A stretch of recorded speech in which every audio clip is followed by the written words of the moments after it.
Sir William Seal.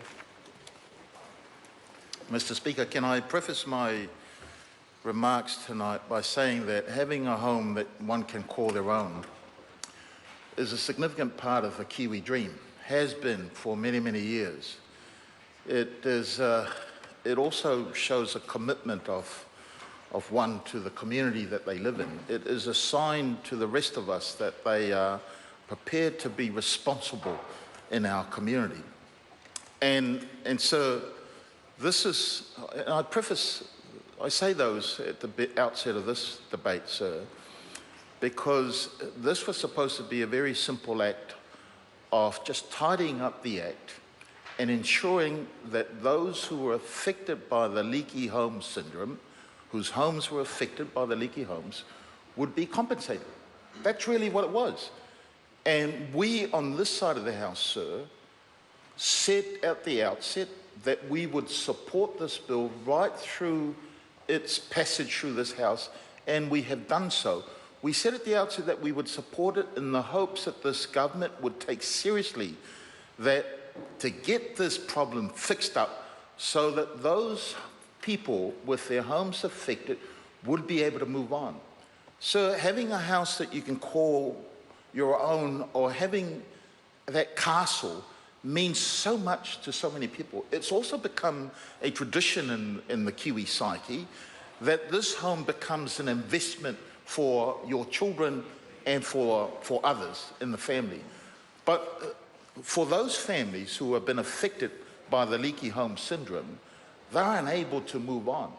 And those affected, those eligible for the financial package, have been waiting for this government to get on with it. And for the life of me, sir, I don't know why this government has dragged its feet on signing this piece of legislation and getting it out of the House. We have held, on a number of occasions, urgent sittings in this House, and not one time have they attempted to try and ensure that this bill was passed as quickly as possible in this House. So I feel sorry, sir, that for the 70 families who've been waiting on the financial package that this bill will provide, they have not been able to move on because of the way that this government has dragged their feet on this particular bill. You see, sir, the bill will expire in June of this year, and only now we're getting to it. So the leaky home saga, as many in this House will know, has been an ongoing issue since the 1990s. People in this House who have been around during that time will know that this started as a result of the national government of the 1990s deregulating the market and essentially allowing the use of untreated timber in the framing of building structures during that period. As a result, sir, many of those timber frame structures became unsafe, unsound. That's what's happened. And so, you know, I'm gutted, sir, that for the families affected, they've had to continue waiting. Some of the homes, sir, have became unhealthy when the damp timber framings picked up mold and spores. And so this was supposed to, a simple tidying up of the legislation, and that just hasn't happened. So the bill addresses three matters, and I want to just refer to the information that's here. First, the bill aims to remove doubt regarding the validity of clauses 1B and 1C of a cassette notice that was published back in July 2011. Second, the bill provides that certain claims determined as ineligible as the basis of the meaning of the term built-in sections would be deemed to be eligible claims. So it simply extended the eligibility for claims. Third, the bill aims to widen the definition of qualifying claimant as a result of financial aid package that expired in July 2016. So I don't know, sir, why it's taken the government so long to get this out of the way. But as I said, the bill essentially was to tidy up the act and ensure that those who deserve compensation got that compensation. And hopefully, once this government can get this out of the way, that those people will be able to do so. Claimants have been fighting, sir, for many, many years, simply to have their warm, dry homes. That is part of the Kiwi dream that all of us have aspired for.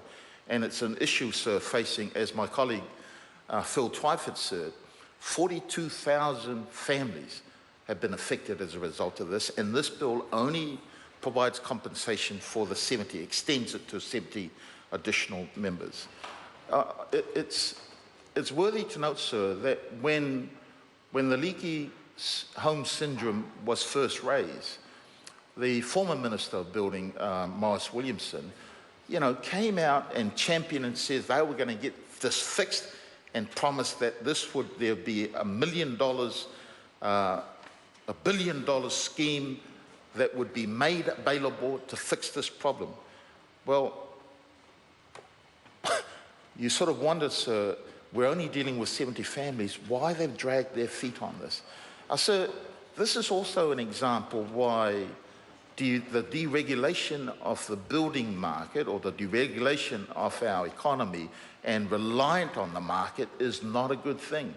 And it's interesting, sir, that during the debate, the full committee of the House debate, sir, here we are raising an issue that has arisen because of deregulation in the 1990s, but we had a minister of this present government who was also at the same time talking in the media about allowing the building industry to self-regulate. I don't believe, sir, well, I accept what you're saying, Mr. Speaker, but I don't believe that going back to the old ways is going to fix this problem when it was the old ways that put us in the situation that we're in now. So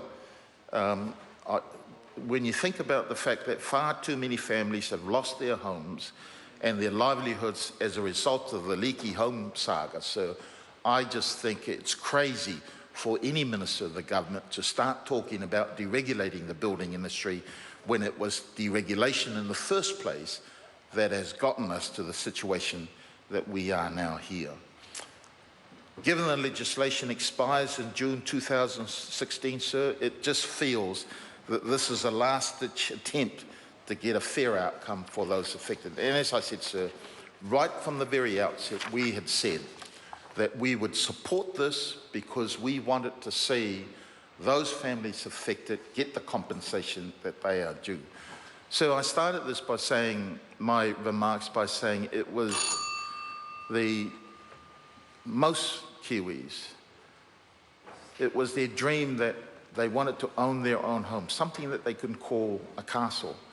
So this is an example where again and again New Zealanders are seeing that that dream seems to be slipping away when people have had to put their lives on hold, waiting around for this government to get their act together. And there's been other examples, sir, that have arisen this week to show that despite what this government trying to profile themselves as if they were masters of the universe of economy, despite themselves trying to do so, we have seen time and time again that they mismanage the economy because they don't care about people, sir. They just don't. They just don't care. Because if they did care about the small number of people that would be compensated as a result of this bill, 70 people, they would have gotten this out of the way a long time ago. But they haven't. They've dragged their feet about. And this, I have to say, sir, you sort of wonder if the debacle over the Ministry of Health funding, where there was $18 million missing, you have to wonder why it is they're dragging their feet on the compensation for these families affected here.